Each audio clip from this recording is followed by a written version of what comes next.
кордониву маҳорати баланди касбӣ, таҷрибаи ғании чорвадорони ноҳия тӯли 10 солаҳост, ки сартосари мамлакат эътироф гардидааст.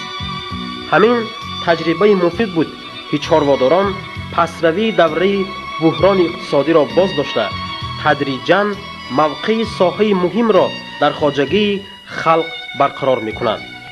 шогирдони говҷӯши номӣ, қаҳрамони меҳнати социалистӣ суфро боқиева мисли пештара дар мамлакат ба натиҷаҳои беҳтарин ноил мешаванду аз тамоми гӯшаву канори мамлакат барои баҳра бардоштан аз таҷрибаи онҳо меоянд. семинари говҷӯшҳои вилоят, ки дар Исфара баргузор гардид, шаҳодати амиқи ин амал аст. من در کلخوز لیلین مربی شده کار میکنم. من با قریبی در همین ماه مارت سمیناری گوجهشان تشکیل کننده همه آن دخترهای پسرهای دعوت کرده همراه تجربه های کار خودم گفتم. نیم ساله نتیجه نیم ساله جواب داد که هر یک سری گاوی ریسپوبلیک ولایت 15 کیلوگرمی شیر ضایع شده است. نه که من خودم ناارزنده کاری کردم، خودم به معلوم نیه، لیکن قدری من به میرسه که عزیزان بودیم. من بسیار منت دارم. مهنت شأن و شرف انسان، مهنت آبروی انسان. مهنت دوست دارید، باید مهنت دوست باشید. البته مهنت کنید، قدرش میدیدید.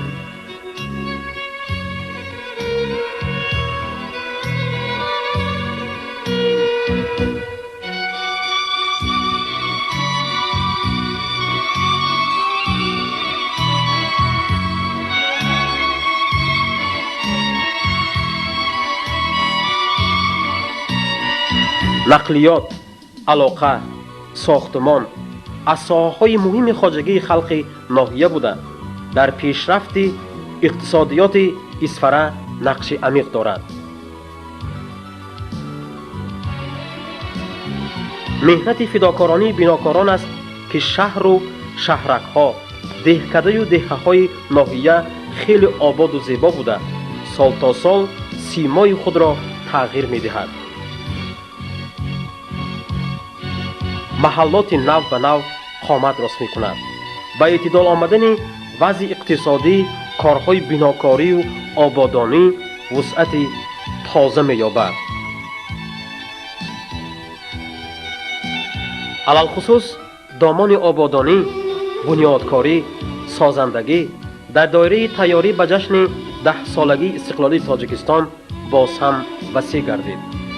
корҳои бинокорӣ таҳти шиёри 10 моҳи бунёдкорӣ ба 10-солагии истиқлолият саросари Исфараро фаро гирифта, дар як муддати кӯтоҳ 38 иншоотҳои таъинотии истеҳсолӣ, иҷтимоиву фарҳангӣ таъмиру тармим ва бунёдгузорӣ гардиданд.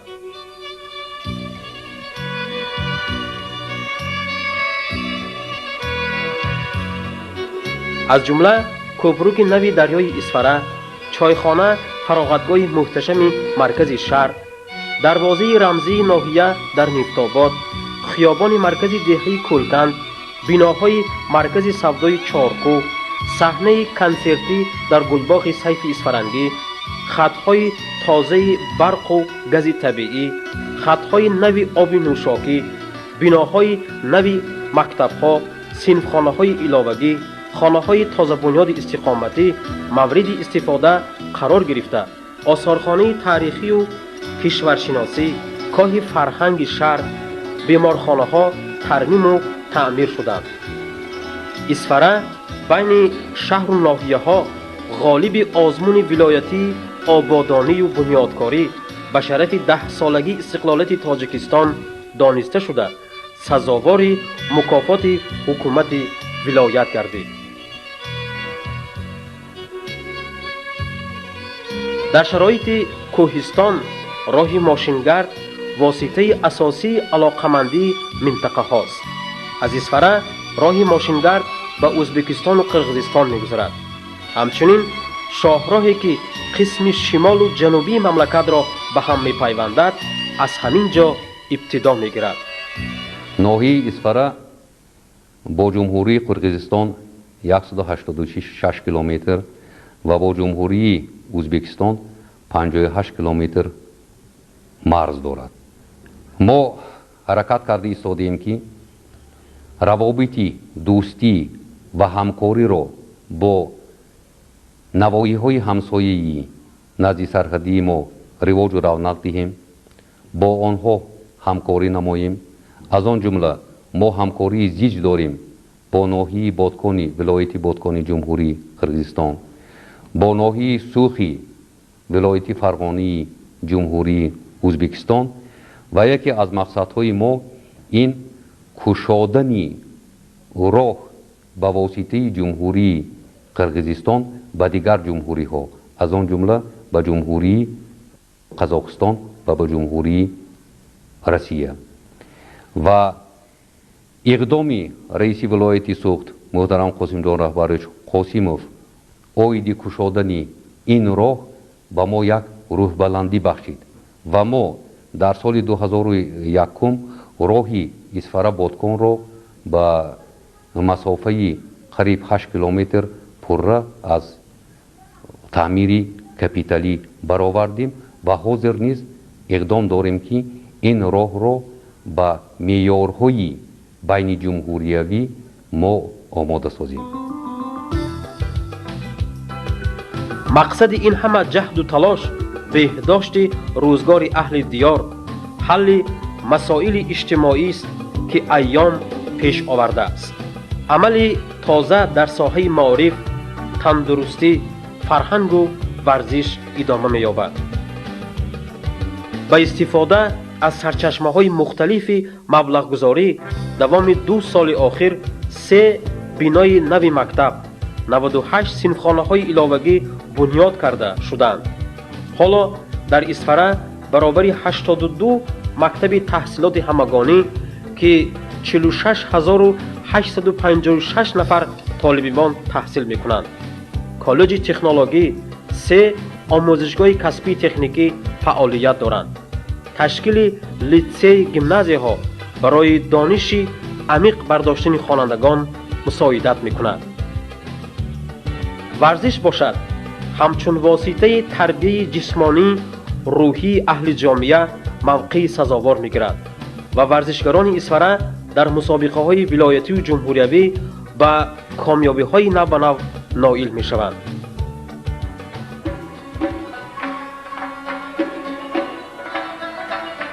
اسفره سرزمین افسانه هاست.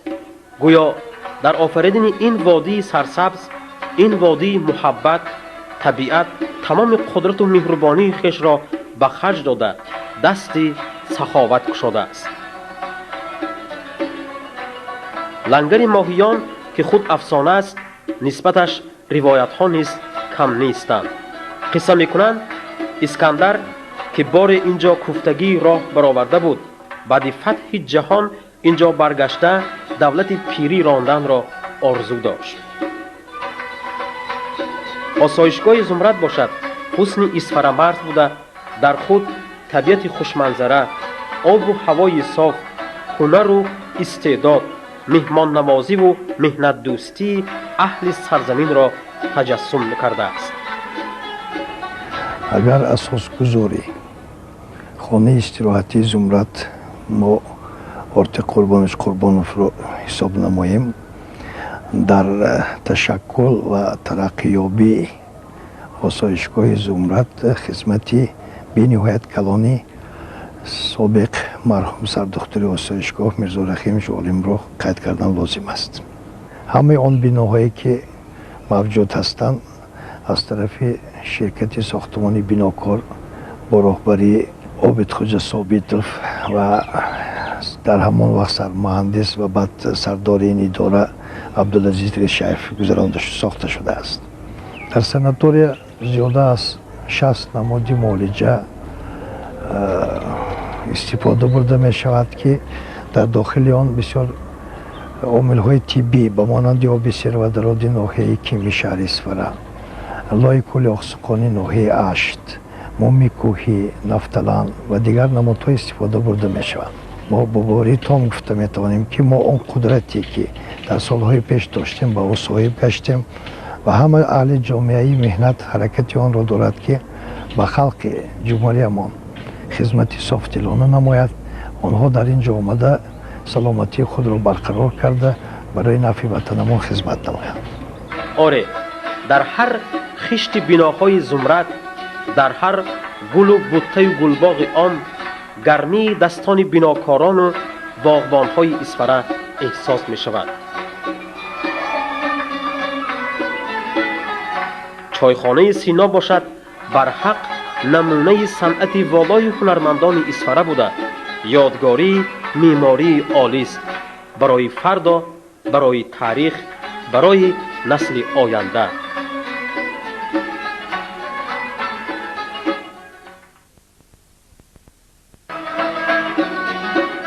هنرمندان ممتاز امروزه اسفره عنعنه‌های هنرهای زیبای اجدادی را ادامه می‌دهند.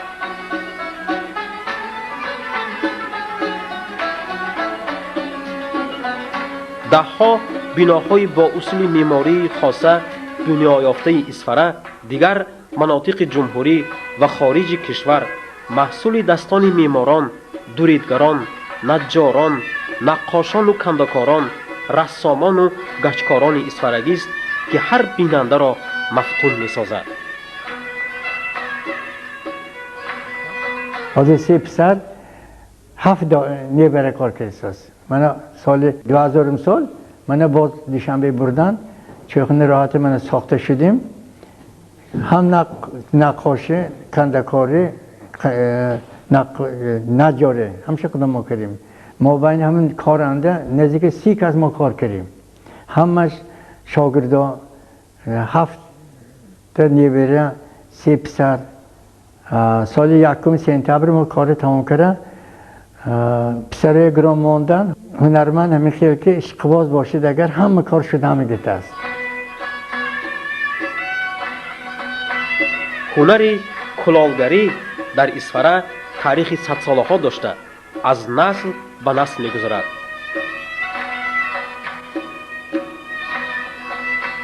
در کارخانه نیلوفر استحصال محصولات کلاهی را به راه مانده که یکی از دستاوردهای نظررس در رواج این هنر زیبایی محل می باشد.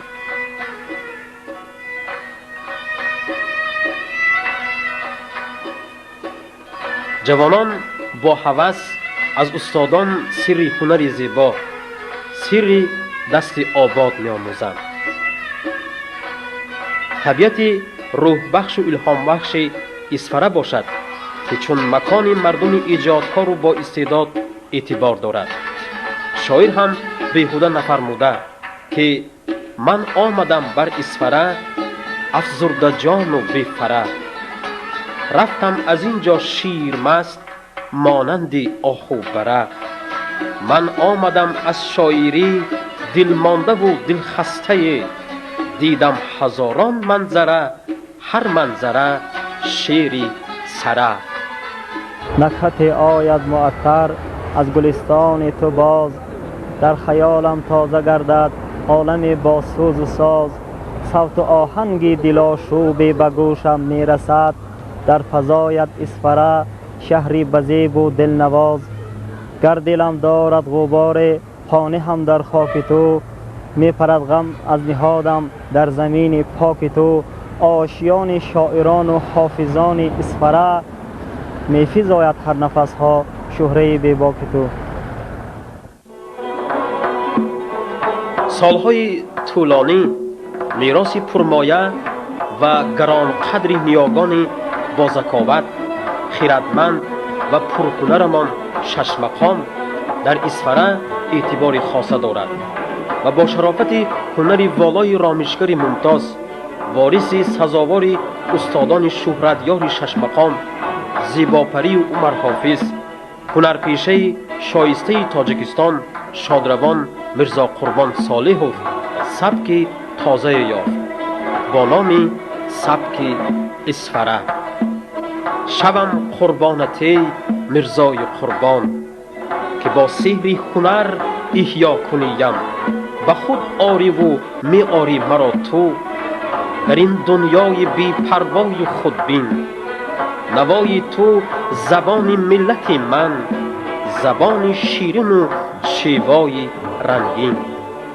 خیلی خوش است که شاگردانش راه میرزا قربان صالحوف را ادامه میدهند و در اسفره امروز هم شش مقام بلند صدا میدهد. هنر و صنعت مردم زیباپرست اسفره که چنین ریشه های توانا داشته از چشمه پربرکت استعداد خلق آب میخورد، امروز هم رو به انکشاف داشته، چون رود پر آب به بحر پرطغیان صنعت و هنر مردم تاجیکستان ریخته، با آن حسن و تراوت مخصوص میبخشد. غالبیت اهل هنر اسفره در آزمون جمهوریوی اندلب به افتخار 10 سالگی استقلالیت تاجیکستان گواه روشن این معنی هاست.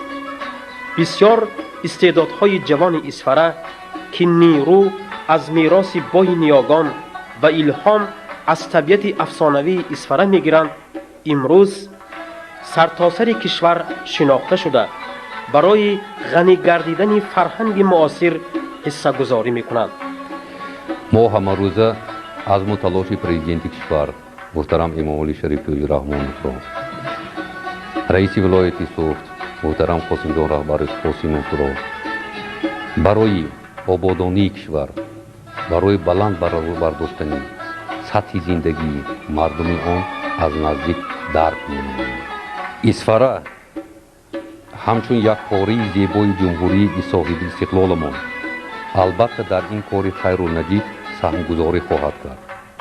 من بعد اقتدارهای موجودی استحصالی زیاد می‌شوند، کارخانه‌های نو به وجود می‌آیند، دشت‌های تشنه‌لب آبشار شده به باغ و بوستان تبدیل می‌یابند.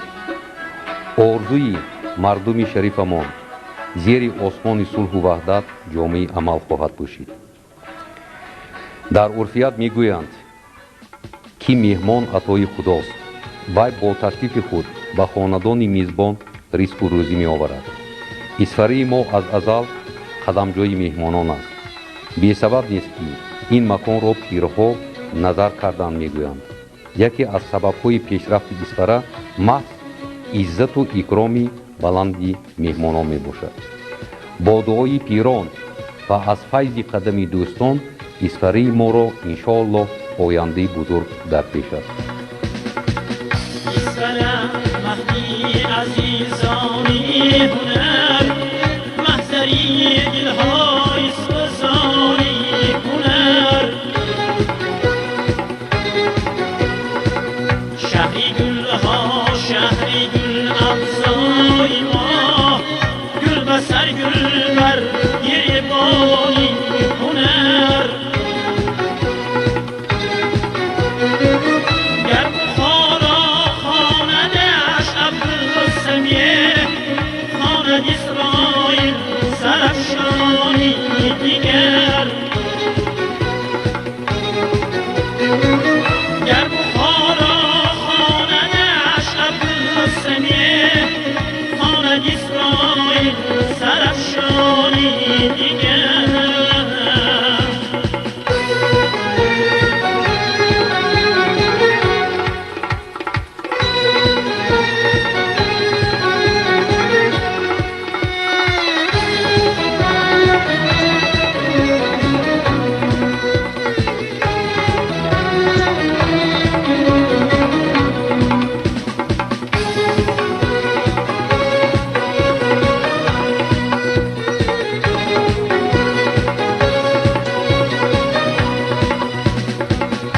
عمر حافظ که زیبا پرید در بهشتی